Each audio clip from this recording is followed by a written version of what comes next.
देखिएगा, हम बात कर रहे हैं एक बेसिक से डिसीजन की कि क्या एक कंपनी को अपने किसी भी डिवीजन को शट डाउन करने या उसे कंटिन्यू रखने का अगर डिसीजन लेना है तो वो अपना ये डिसीजन किस बेस पर लेगी। तो बहुत सिंपल सा लॉजिक है, decision should be based on profitability statement. जो डिसीजन आपको लेना है वो किसके बेस पर लेना है, प्रॉफिटेबिलिटी स्टेटमेंट के बेसिस पर लेना है। यानी सबसे पहले कंपनी एज अ होल का प्रॉफिट निकालेंगे। अगर मैनेजमेंट डिसाइड करता है कि हम वो डिवीजन कंटिन्यू रखना चाहते हैं, फिर मैं दोबारा से कंपनी का प्रॉफिट निकालूंगा। अगर मैनेजमेंट डिसीजन लेता है कि हम उस डिवीजन को क्या करना चाहते हैं, शट डाउन करना चाहते हैं, फिर दोनों प्रॉफिट को हम कंपेयर करेंगे और दोनों प्रॉफिट को कंपेयर करके जो हायर ऑल्टरनेटिव का प्रॉफिट होगा हम वो डिसीजन ले लेंगे। तो आइए क्वेश्चन नंबर 30,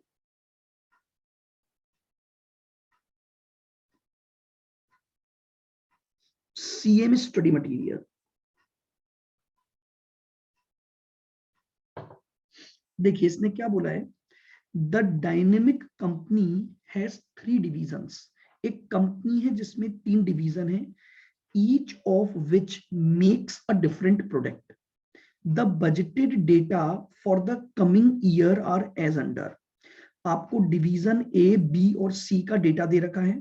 ध्यान से देखिएगा, डिवीजन ए जो है वो अलग प्रोडक्ट में है, डिवीजन बी एक अलग प्रोडक्ट है, डिवीजन सी एक अलग प्रोडक्ट है।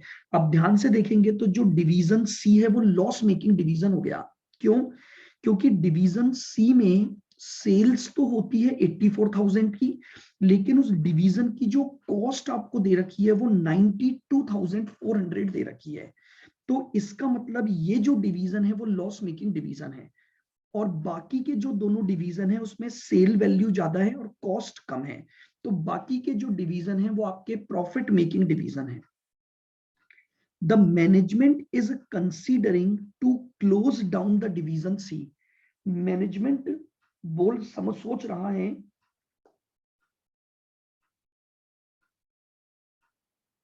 पेज नंबर तो मेरे इसमें देखो ना, उसमें पेज नंबर 8,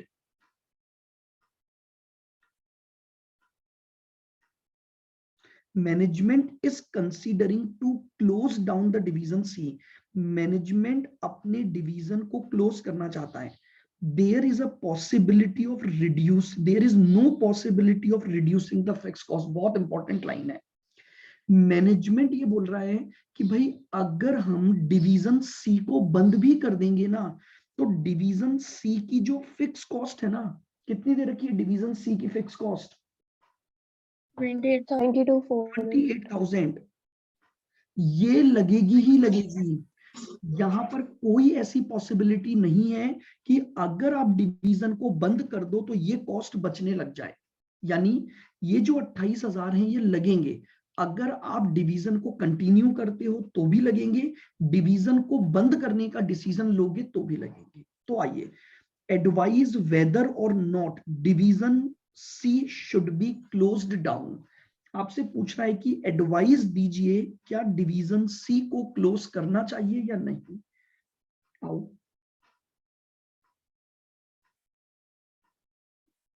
हमें बिल्कुल स्टेप बाय स्टेप काम करना है।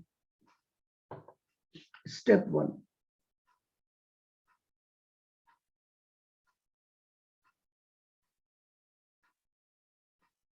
Calculation of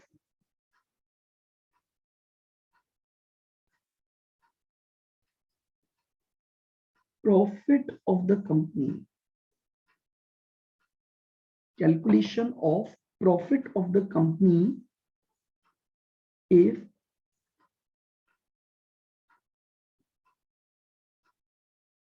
management decide to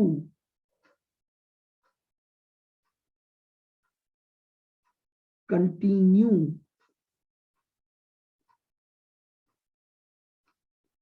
division C.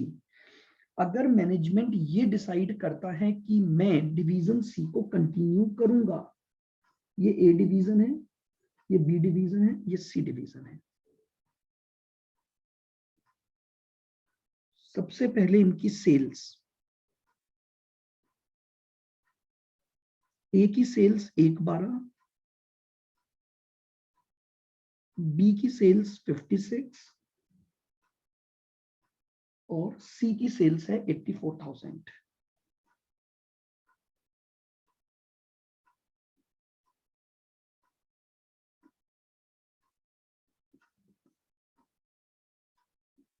Less करेंगे वेरिएबल कॉस्ट। डायरेक्ट मटेरियल, तो डायरेक्ट मटेरियल आपको दे रखा है 14, 7 और 14। फिर डायरेक्ट लेबर, डायरेक्ट लेबर है आपके पास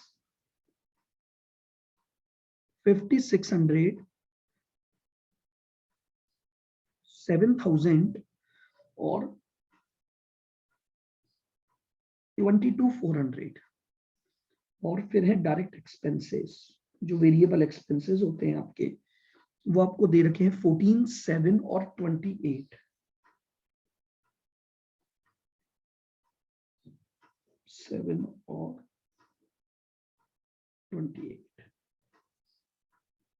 तो इससे मेरे पास तीनों डिवीजन का कंट्रीब्यूशन आ जाएगा।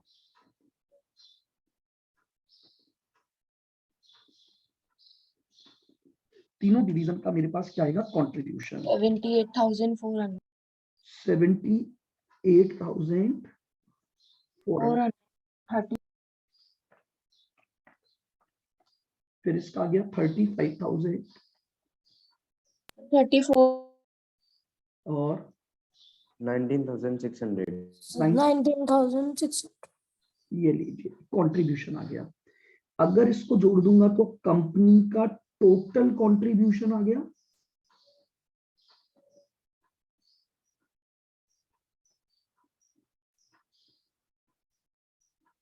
कंपनी का टोटल कंट्रीब्यूशन आ जाएगा 78,400 प्लस 35 प्लस 19,600, 133। ये मेरे पास आ गया कंपनी का overall contribution.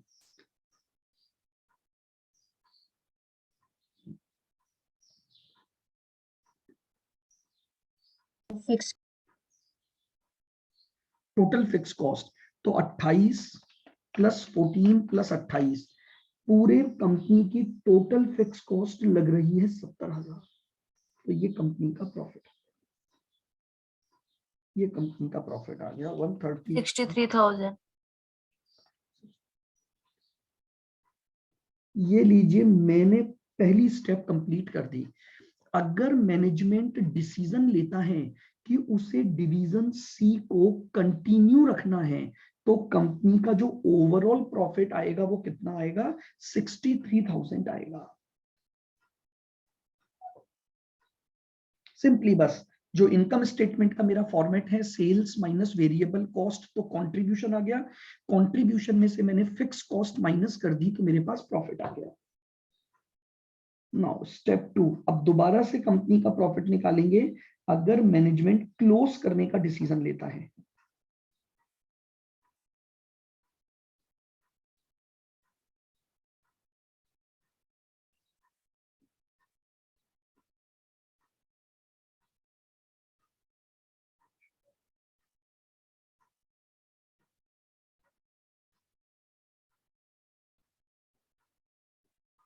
Calculation of profit of company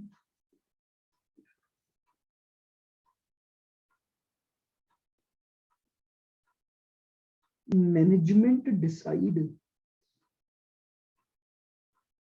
to close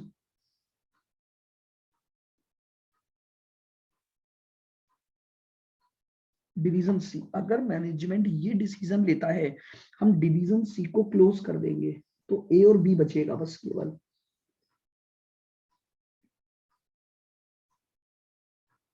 sales 112 और 56,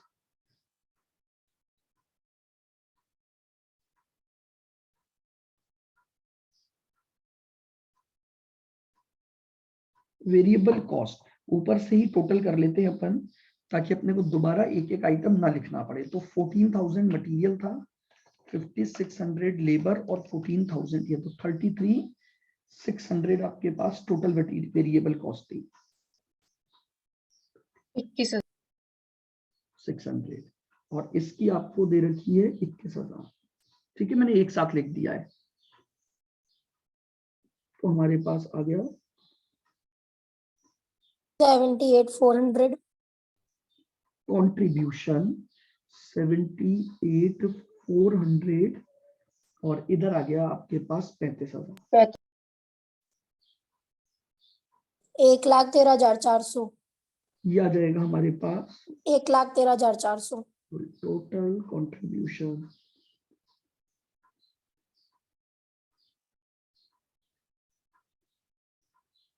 इसमें से माइनस कर देंगे टोटल फिक्स कॉस्ट, जो अभी भी 70 ही रहेगी, 70,000 क्योंकि क्वेश्चन ने बोला है सी को अगर बंद भी कर दोगे तो भी उसकी फिक्स कॉस्ट में कोई चेंज नहीं आएगा, तो उसकी फिक्स 43,400 यही रहेगी।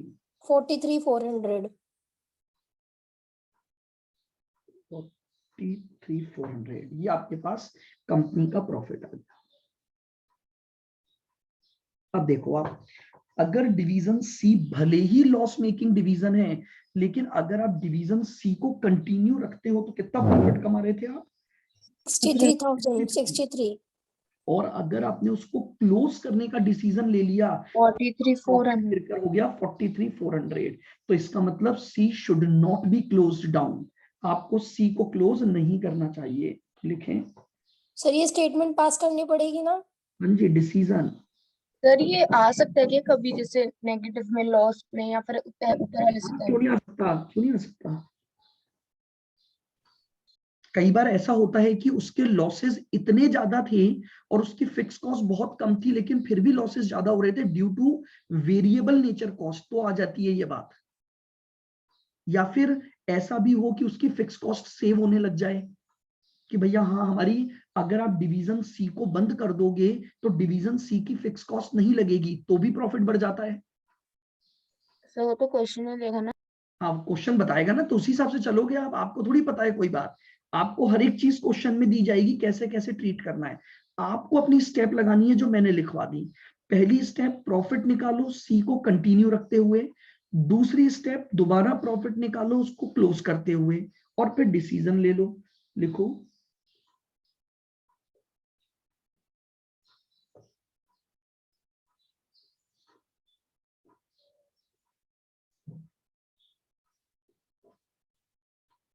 it is advisable not to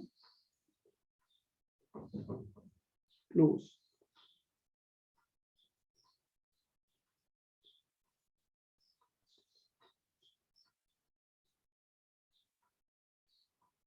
division सी।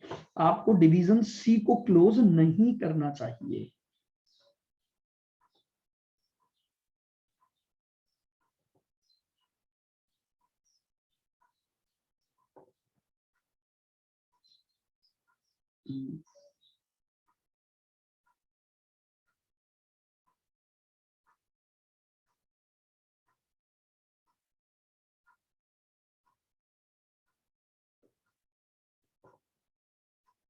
ये लो,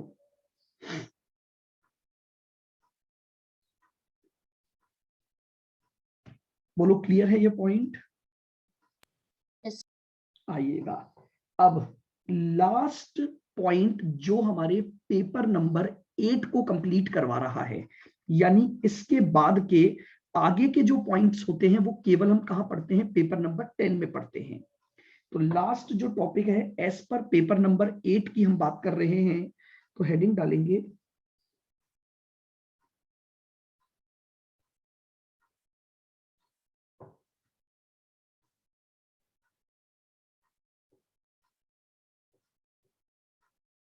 how to apply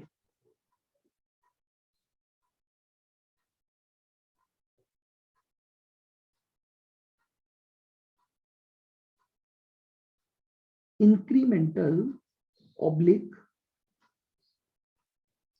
differential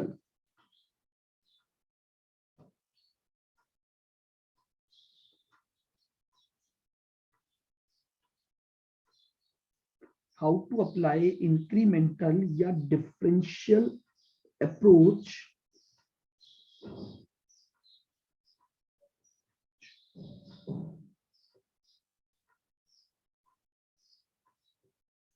to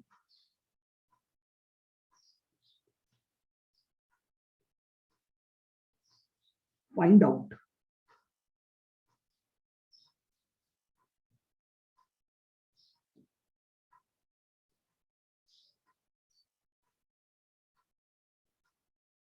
maximum profit situation.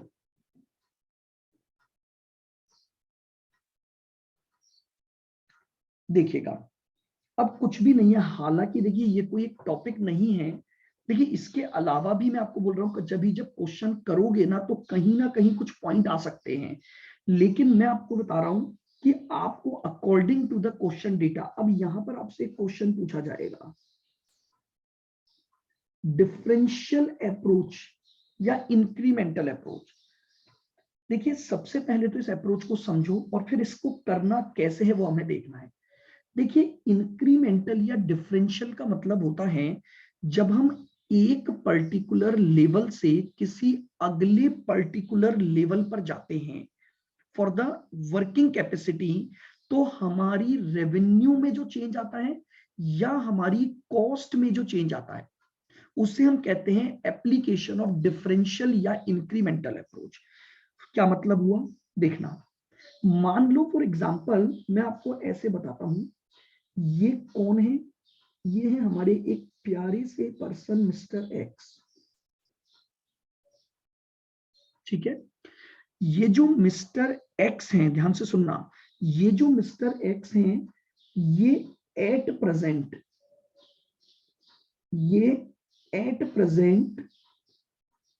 60% capacity पर काम कर रहे हैं। इनकी मशीनें, इनकी जो फैक्ट्री है उसका जो ऑपरेटिंग लेवल है वो कितना है, 60% है। क्लियर बिल्कुल। और यूनिट्स जो बन रही है 60% पर, मान लीजिए वो है 60,000, और सेलिंग प्राइस दे रखी है रुपीज,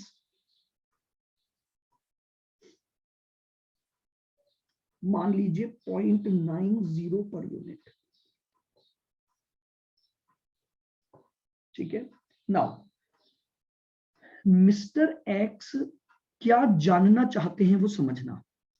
मिस्टर एक्स बोल रहे हैं यार मैं 60% कैपेसिटी पर काम कर रहा हूं तो मेरे साथ ऐसा ऐसा हो रहा है, मैं इतनी यूनिट बेचता हूं, ये मेरे पास क्या है, सेल प्राइस है। नाउ क्यों ना मैं एक बार ये ट्राई करूं कि अगर मैं अपने बिजनेस को 80% कैपेसिटी पर ले जाऊं, ठीक है। अब 80% कैपेसिटी पर ले जाऊंगा तो यूनिट कितनी हो जाएंगी, 80,000 यूनिट हो जाएंगी, समझ रहे हो। 60% पर अगर 60,000 थी तो 80% कैपेसिटी पर यूनिट कितनी हो गई, 80,000। सर 80,000 की सेलिंग प्राइस, देखो भैया सिंपल सी बात है, क्वांटिटी ज्यादा बेचना चाहते हो तो पक्का पक्का आपको प्राइस रिड्यूस करनी पड़ती है, तभी डिमांड आती है। बचपन में इकोनॉमिक्स में आपने ये कॉन्सेप्ट पढ़ा भी है, डिमांड का। सर। तो हालांकि देखो मैं ये नहीं बोल रहा हूं कि यहाँ वो ऐसा ही करेगा, मुझे तो क्वेश्चन बताता चलेगा, लेकिन एक जनरल सेंस है कि अगर मैं ज्यादा यूनिट मार्केट में एब्जॉर्ब करवाना चाहता हूं या बेचना चाहता हूं तो मुझे थोड़ा अपनी सेलिंग प्राइस को क्या करना पड़ता है, कम करना पड़ता है। तो मैंने कहा मैं 0.75 की सेलिंग प्राइस पर यूनिट रख दूंगा। Now my question is what differential revenue Mr. X earn? मैं आपसे ये जानना चाहता हूं, अगर वो 60 से 80% पर जाता है तो उसकी इंक्रीमेंटल रेवेन्यू या डिफरेंशियल रेवेन्यू कैलकुलेट करके बताओ। तो आप कैसे निकालोगे, पहले 60% की रेवेन्यू निकाल लो और 80% की रेवेन्यू, फिर जो डिफरेंस आएगा और जो डिफरेंस है वही इंक्रीमेंटल, वही हमारी इंक्रीमेंटल वैल्यू है।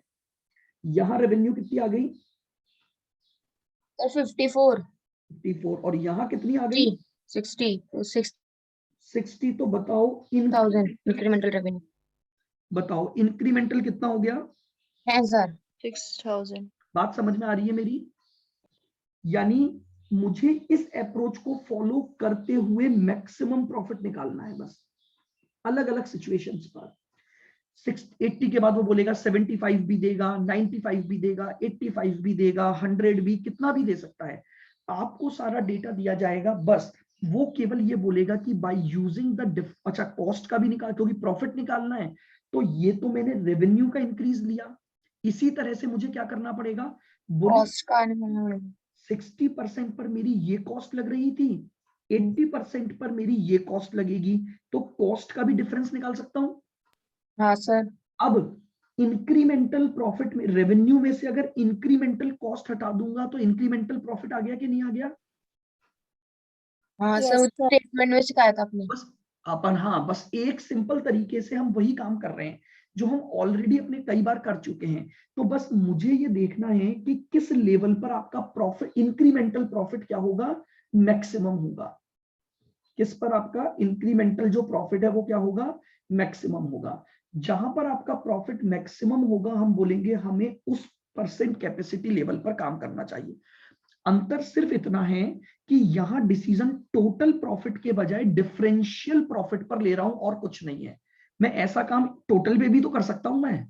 हाँ सर। मैं 60% पर प्रॉफिट निकाल लूं, 80 पर प्रॉफिट निकाल लूं और देख लूं। तो ऐसा नहीं है कि मैं उसको ऐसे नहीं कर सकता, लेकिन प्रॉब्लम ये, क्वेश्चन ने बोल दिया आपको अप्रोच ही कौन सी लेनी है? डिफरेंशियल अप्रोच को आपको फॉलो करना है, तो फिर मुझे उसी अप्रोच से करना पड़ेगा बस। सर अंतर ये अलग अलग कैपेसिटी लेवल दे देगा और उनका हमें कंपैरिजन ये करना बोलेगा अलग अलग कैपेसिटी लेवल है, उसमें से बताओ मैक्सिमम प्रॉफिट किस एक्टिविटी लेवल पर कमा रहे हो।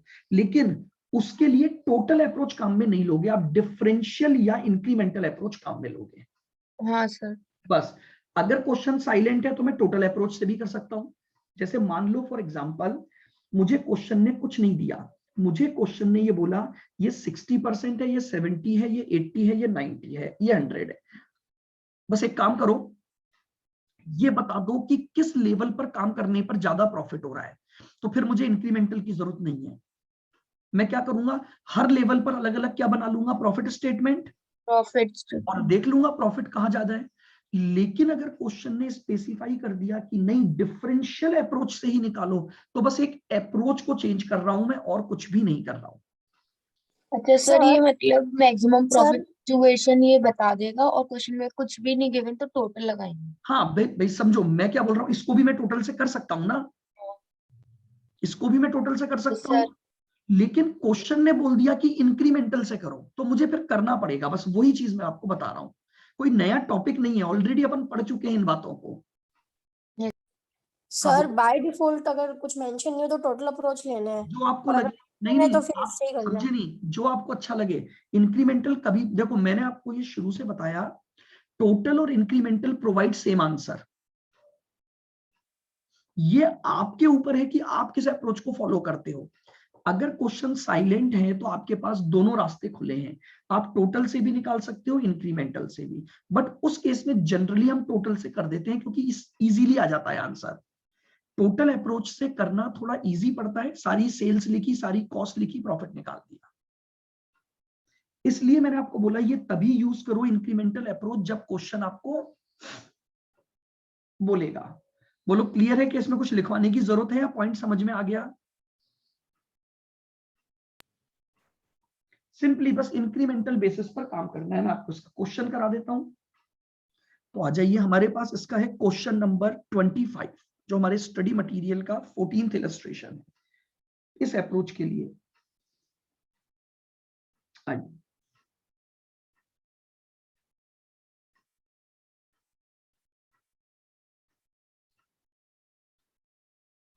देखो क्या बोला है इसने, सुनना। A company has a capacity of producing 1 lakh units of a certain product in a month. 1 lakh unit आप बना सकते हो, यानी ये आपकी 100% कैपेसिटी हो गई। Sales department report that the following schedule of sale prices is possible. यानी अगर आप 60% पर काम करते हो तो 90.90 की प्राइस रख सकते हो। अगर आप कैपेसिटी को बढ़ाकर 70 करते हो तो सेलिंग प्राइस 0.80 हो जाएगी। 70 से बढ़ाकर अगर 80 करते हो तो 0.75 हो जाएगी। 80 से बढ़ाकर 90 करते हो तो 0.67 तक आ जाएगी, और 100 पर जाते हो तो 0.61 आ जाएगी। वेरिएबल कॉस्ट जो है वो 15 पैसे पर यूनिट रहेगी। तो वेरिएबल कॉस्ट जो है वो 15 पैसे पर यूनिट है, और जो फिक्स कॉस्ट है वो आपकी 40,000 रहेगी।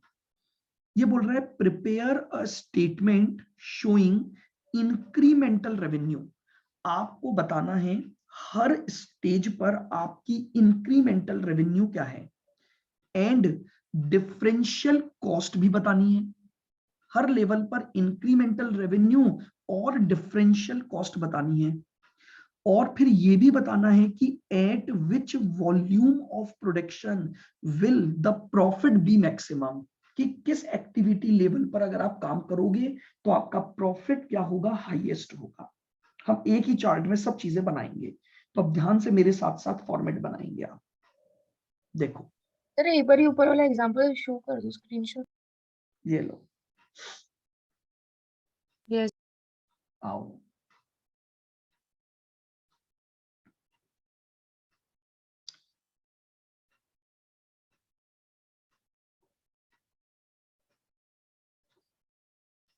सबसे पहले मैंने ले ली कैपेसिटी। उस कैपेसिटी से मेरे को पता लगेगा कि मेरी यूनिट्स क्या क्या बनेंगी। देन मैं सीधे सेल्स का कॉलम बना लेता हूं जिसमें सेलिंग प्राइस को वही मल्टीप्लाई कर दूंगा। अब अगर मेरे पास सेल्स आ गई, अगर मेरे पास क्या आ गई, सेल्स आ गई, तो क्या मैं सेल्स का इंक्रीमेंट निकाल सकता हूं?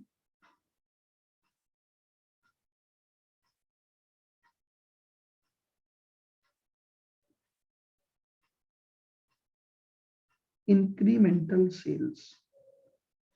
यस सर, निकाल सकते हैं। फिर मेरे पास है variable cost, fix cost, total cost, तो मैं डिफरेंशियल कॉस्ट भी निकाल सकता हूं।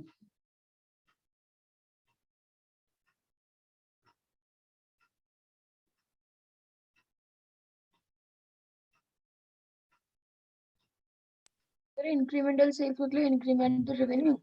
हाँ जी, सेल्स माने रेवेन्यू ही तो होता है।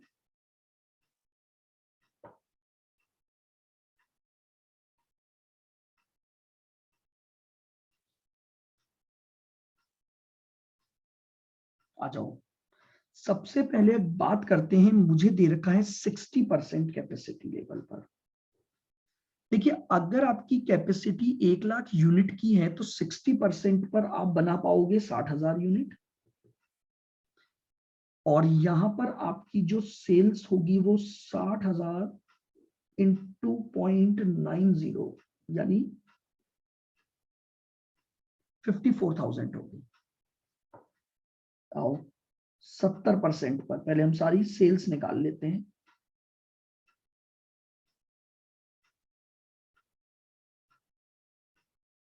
बताओ 70% पर काम करोगे तो 70,000 यूनिट बनेंगी। 70,000। 0.8 आपकी प्राइस हो जाएगी, तो 56,000। 70,000 इंटू 0.8, ये लीजिए।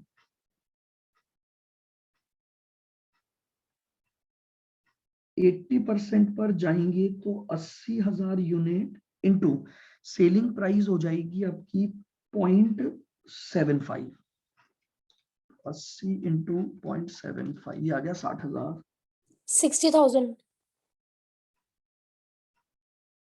फिर आप 90% पर जाओगे तो 90,000 की सेल। 6,300। 6,300। 90,000 60,000 इंटू 0.6, 60,300। 60,300।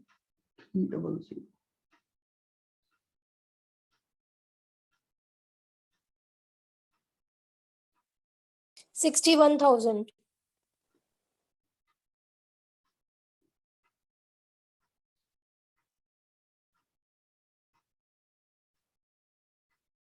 देखिएगा, सबसे पहला काम हमने कुछ नहीं किया, हमने according to the activity level units निकाली और यूनिट्स निकालकर सेल्स निकाल ली। यहाँ तो डैश है, पहले का तो इंक्रीमेंटल कभी निकलता नहीं है। जब हम 60 से 70 पर गए तो हमारी जो इंक्रीमेंटल रेवेन्यू आई वो आ गई 2000।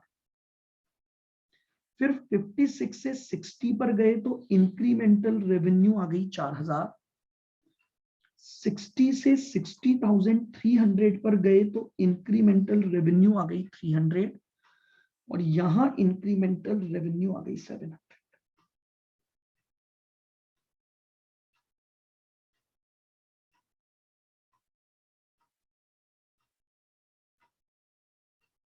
क्लियर? बिल्कुल सिंपली हमने बस इंक्रीमेंटल सेल्स या रेवेन्यू को कैलकुलेट कर लिया। अब आ जाओ वेरिएबल कॉस्ट। वेरिएबल कॉस्ट 15 पैसे आपको दे रखी है, तो जितनी नंबर ऑफ यूनिट्स हैं हम उसको मल्टीप्लाई कर देंगे 0.15 से, तो हमारे पास वेरिएबल आ जाएगी 9,000। यहां आ गई मेरे पास 9,000। 70,000 इंटू 0.15 तो 10,500, फिर 12,000, फिर उसके बाद 13,500 और 15,000।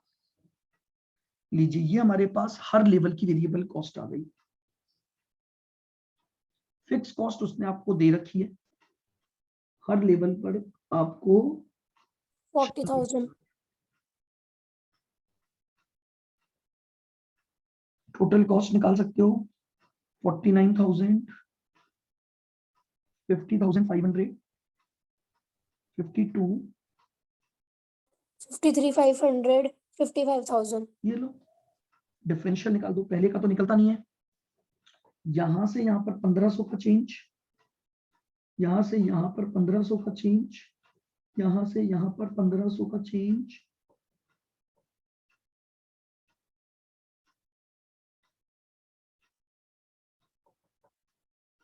Incremental profit. एक और कॉलम बना दिया मैंने प्रॉफिट का, क्योंकि पहला क्वेश्चन तो सॉल्व हो गया कि सेल्स का इंक्रीमेंट। कॉपी में जगह ही नहीं। कॉपी में जगह ही नहीं है तो नीचे बनाओ, अब जगह नहीं है तो नीचे बना लो, क्या दिक्कत है। इंक्रीमेंटल 3 कॉलम बना लो वापस से नीचे, इंक्रीमेंटल रेवेन्यू, डिफरेंशियल कॉस्ट, उसको माइनस करोगे तो, और वैसे भी देखो नी भी बनाओ तो समझ लो। प्रॉफिट कैसे निकालोगे अब? इंक्रीमेंटल रेवेन्यू को ये डिफरेंशियल देखो, कॉस्ट से कंपेयर। बिल्कुल ये 2000 की इंक्रीमेंटल रेवेन्यू है, 1500 की डिफरेंशियल कॉस्ट है, तो 500 का क्या आ गया? प्रॉफिट। प्रॉफिट। 4000 की रेवेन्यू है, 1500 की कॉस्ट है, तो प्रॉफिट 2500। 300 की रेवेन्यू है, 1500 की कॉस्ट है, तो क्या आ गया? 1200 का लॉस। 700 ये की सब में डिफरेंशियल कॉस्ट सेम, क्या बोल रहे हो?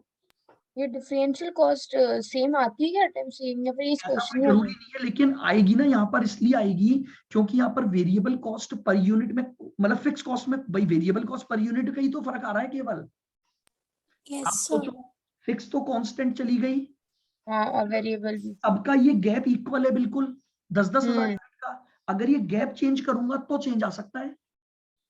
अब आप सोचो, हर का गैप अगर 10,000 यूनिट है और हर यूनिट पर 15 पैसे एक्स्ट्रा लग रहे हैं, तो अपने आप ही ये गैप इक्वल आ जाएगा ना।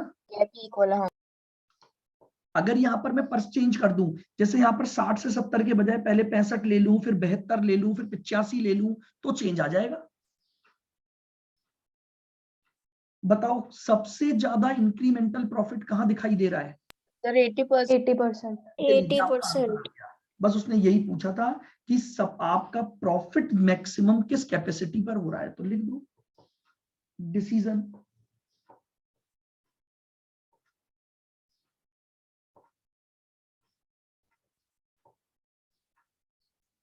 डिसीजन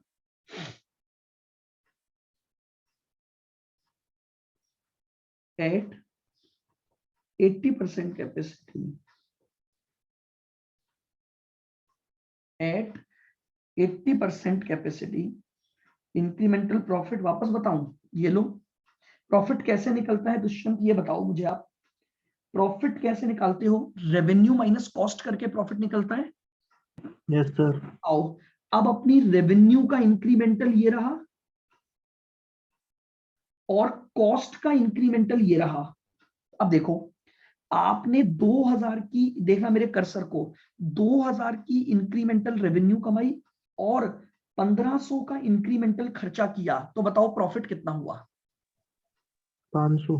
500। आ जाओ, अब 4000 की रेवेन्यू कमाई और 1500 का खर्चा किया, तो इंक्रीमेंटल क्या कमाया? 2500। बस ऐसे निकाल लिया। ठीक है। 300 की रेवेन्यू, 300 की रेवेन्यू, 1500 की कॉस्ट, 300 रेवेन्यू, 1500 की कॉस्ट, तो लॉस आ गया 1200 का। ठीक है। ठीक है sir. At 80% capacity,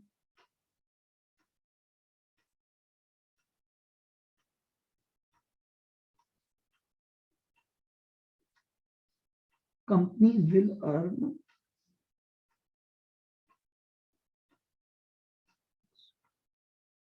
maximum incremental profit. Company will earn maximum incremental profit.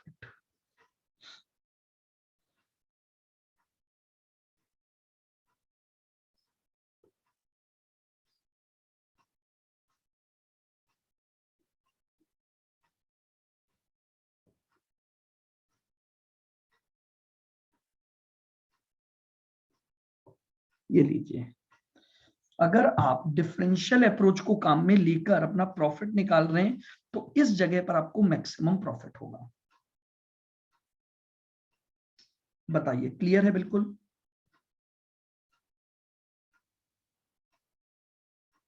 Yes sir. आओ, अब आपके स्कैनर में कुछ 2-3 क्वेश्चन हैं जो थोड़े डिफरेंट पैटर्न के हैं, बाकी आज सारा अब आप कर सकते हो। आओ, सबसे पहले मैं आपको करवाता हूं क्वेश्चन नंबर 30, हाँ जी 33, दिसंबर 2009, यानी old is gold. Question number 33 लीजिएगा।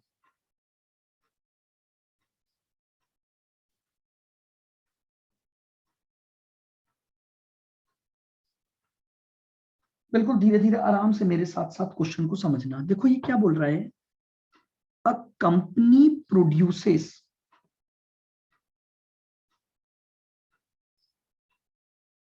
क्वेश्चन मैंने अपनी शीट में ये इंक्लूड कर रखा है ना, जो आपको शीट जिसमें से मैं क्वेश्चन करवा रहा हूं उसमें स्कैनर मैंने जोड़ दिया सारा। ग्रुप में नहीं भेजा मैंने, मैं भेज दूंगा एक बार। A company produce single product, company जो है वो एक सिंगल प्रोडक्ट बनाती है, उसकी सेलिंग प्राइस दे रखी है आपको। लीजिए मैंने डेटा लिखना स्टार्ट कर दिया। मुझे सेलिंग प्राइस दी हुई है ₹69.5 और वेरिएबल कॉस्ट दी हुई है, वेरिएबल कॉस्ट कितनी दी हुई है? 35.5। तो कंट्रीब्यूशन आ जाएगा sales minus variable cost, 69.5 minus 35.5, 34। आगे बढ़ो। अब इसने आपको क्वेश्चन में फिक्स कॉस्ट दे रखी है 18,02,000।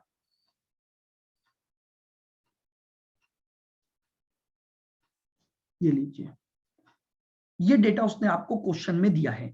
अब उसने पहला क्वेश्चन पूछा है ब्रेक इवन यूनिट्स, वॉल्यूम मतलब यूनिट्स निकालिए। तो उसने पहला क्वेश्चन पूछा आपको बीईपी यूनिट्स निकालना है। बहुत आसान था, क्योंकि बीईपी यूनिट्स का फॉर्मूला हमें याद है, fix cost divided by contribution. 18,02,000 divided by 34।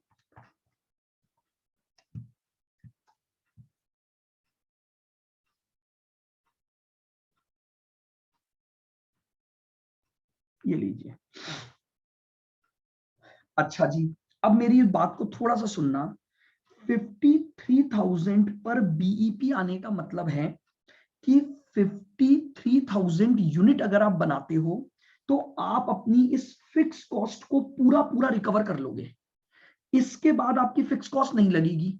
आप समझ रहे हो? आपको ये चीज पता है कि फिक्स सर कॉस्ट। हाँ जी, सर एक बार जो आपने पहले वाला क्वेश्चन किया था ना, उसमें सर आप एक बार ये ऐसे चेक करना कि अपने इंक्रीमेंटल रेवेन्यू से भी तो देख के 80% निकाल सकते हैं। ये पॉसिबल है क्या चीज? निकाल सकती, इस क्वेश्चन में तो निकाल सकते हो क्योंकि कॉस्ट का डिफरेंस सेम है। हाँ। लेकिन अगर कॉस्ट का डिफरेंस अलग अलग होता तो बिना प्रॉफिट निकाले नहीं कर सकते थे। अच्छा, आप वैसे अपना डायरेक्ट ऐसे भी निकाल सकते थे ना कि हाँ, 4,000 इसमें तो निकाल इंक्रीमेंटल सकते हो, रेवेन्यू है। इस क्वेश्चन में निकाल सकते हो। और क्वेश्चंस में पॉसिबल नहीं और है ये में चीज। नहीं है ना, इसीलिए मैंने कहा कि वो रूल से फॉलो करो ना जो हर क्वेश्चन में लगे। समझ रहे हो? अपन क्वेश्चन के अकॉर्डिंग रूल क्यों चेंज करें? अपन इंक्रीमेंटल प्रॉफिट निकाल लो, एक कॉलम ही तो एक्स्ट्रा बन रहा है अपना। Okay sir. आओ। हाँ जी, तो मैं ये बोलना चाह रहा हूं, ये जो 53,000 है बीईपी, ये बता रहा है इस लेवल पर आपकी टोटल कॉस्ट कवर हो चुकी है। वेरिएबल तो वैसे भी यूनिट वाइज कवर होती है, और 18,02,000 की फिक्स कॉस्ट कवर हो चुकी है। अब इसने देखो क्वेश्चन आगे क्या बोला है। उसने बोला अगर ये ब्रेक इवन प्लांट के 40% को रिप्रेजेंट कर रहा है, समझना, यानी वो ये बोलना चाह रहा है आपकी जो भी टोटल सेल्स होती होगी उसका 40% बीपी आता है। यानी ये जो 53,000 है ये किसको रिप्रेजेंट कर रहा है? 40% को रिप्रेजेंट कर रहा है।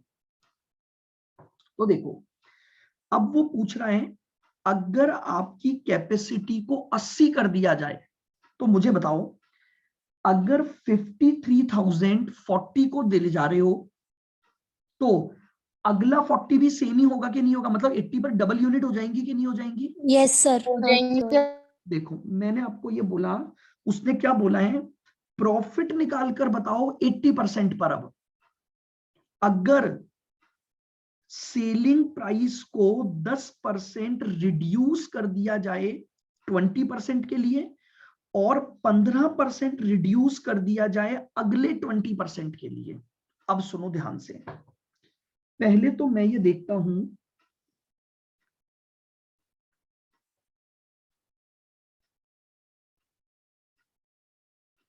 एडिशनल यूनिट्स ओवर बीईपी क्या आ रही है।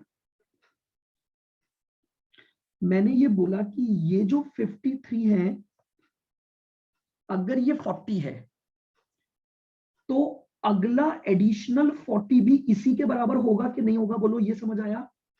या ऐसे निकाल लो, 80। या ऐसे निकाल लो, एडिशनल निकालना है तो इंटू 80 करो और -53 कर देना उसमें से। एडिशनल निकाल रहा हूं मैं ओवर बीपी। लो मैं आपको बताता हूं, बताओ 80 तक कितना होगा? तो पहले इन टोटल 80 का निकालो फिर हाँ, माइनस मैंने करो। कर दिया ना, देखो आप, देखो आपके बोलने से पहले ही कर दिया मैंने। 53 डिवाइड बाय 40 इंटू 80, 1,06,000। सर 1,06,000। अब 1,06,000 में से बीपी माइनस कर दो। सर 53,000। तो बात समझ रहे हो? आएगा तो वही ना, एडिशनल यूनिट ओवर बीपी। अब उसने क्या बोला, ये जो एडिशनल यूनिट ओवर बीईपी है इसके दो टुकड़े कर दो। अच्छा मुझे ये बताओ, ये जो एडिशनल यूनिट का 53 है ये कितने परसेंट को रिप्रेजेंट कर रहा है? एडिशनल वाला हिस्सा 40। 40% को। केवल 40% को। अब वो बोल रहा है इसका 20% निकालो। तो अगर 53 40% पर है तो 20% पर कितना हो गया? सर 26,500। ये हो गया 26,500, और अगला 20% हो गया, सर ये एडिशनल का ही दे रखा है 20। एक मिनट,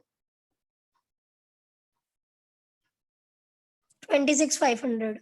हाँ बोलो आप क्या पूछ रहे हो? वही देखो इसने लिखा हुआ है, ये बोल रहा है एडिशनल 20% प्रोडक्शन, एडिशनल 20, तो टोटल एडिशनल कितना है?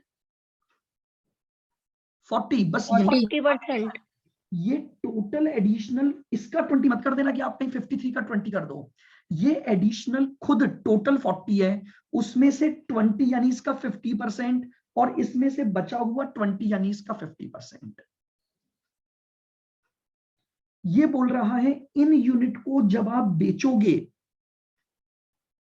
तो आपको अपनी सेलिंग प्राइस को 10% क्या करना पड़ेगा,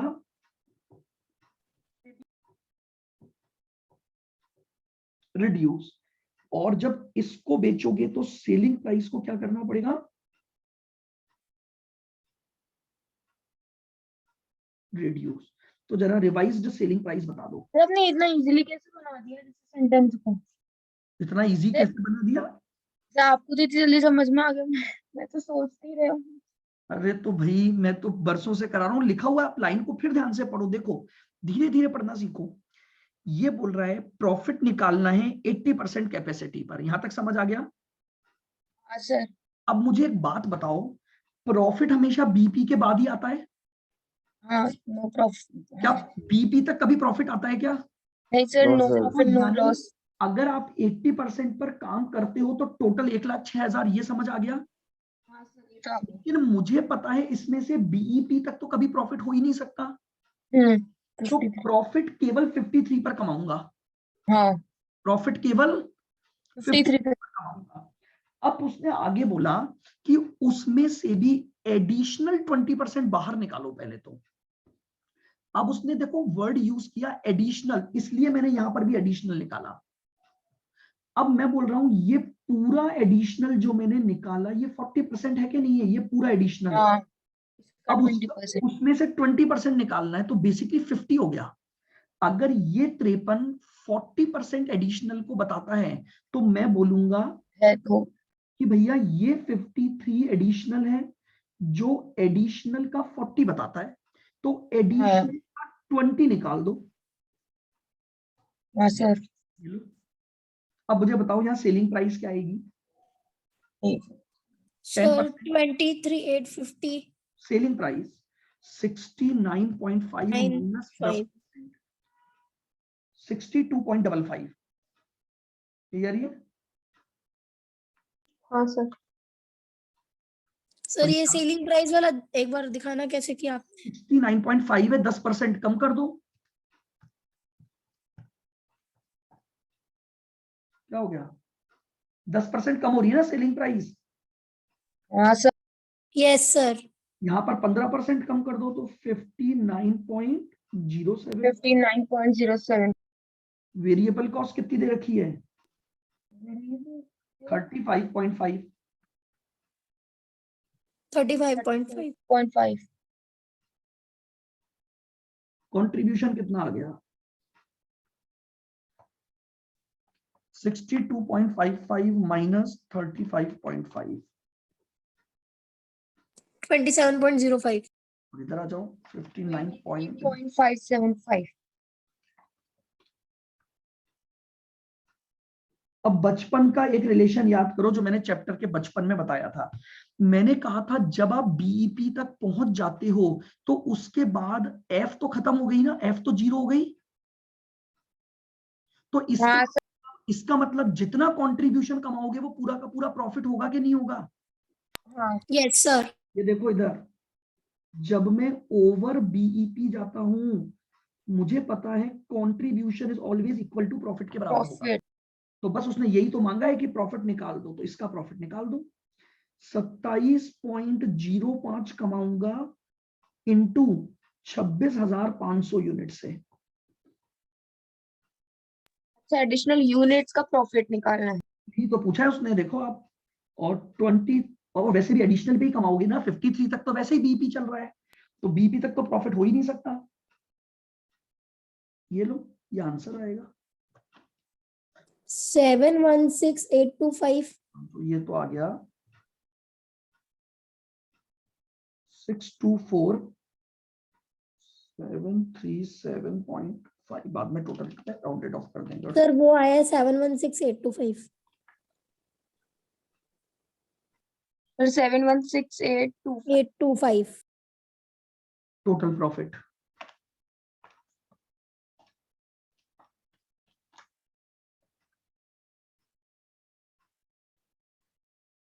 134,156,2.5। ये लो, ये आंसर आ गया आपका क्वेश्चन का। यही उसने मांगा था बस आपसे, उसने यही तो बोला था। हाँ, 1 मिनट, उसने यही तो बोला था कि भैया जो आप बीईपी के ऊपर बनाओगे ना, उस पर प्रॉफिट निकालो बस। और बस एक अब ये रिलेशन ध्यान होना चाहिए कि ओवर बीईपी कंट्रीब्यूशन ही प्रॉफिट होता है, क्योंकि फिक्स कॉस्ट तो खत्म हो गई अब आपकी। जब आपने बीईपी लेवल को अचीव कर लिया तो आपकी फिक्स कॉस्ट खत्म हो गई। तो अब फिक्स कॉस्ट के ऊपर जितना कंट्रीब्यूशन होता है उतना ही आपका प्रॉफिट आता है।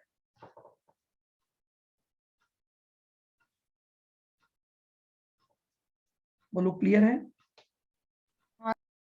क्वेश्चन को दोबारा करना आज एक बार बैठ के कि भैया क्या कैसे इसने लैंग्वेज दी हुई है। देखिए लैंग्वेज का ही खेल है, बस क्वेश्चन देगा उसकी लैंग्वेज को थोड़ा सा इधर उधर कर देगा तो उससे आपको उसको समझना पड़ेगा।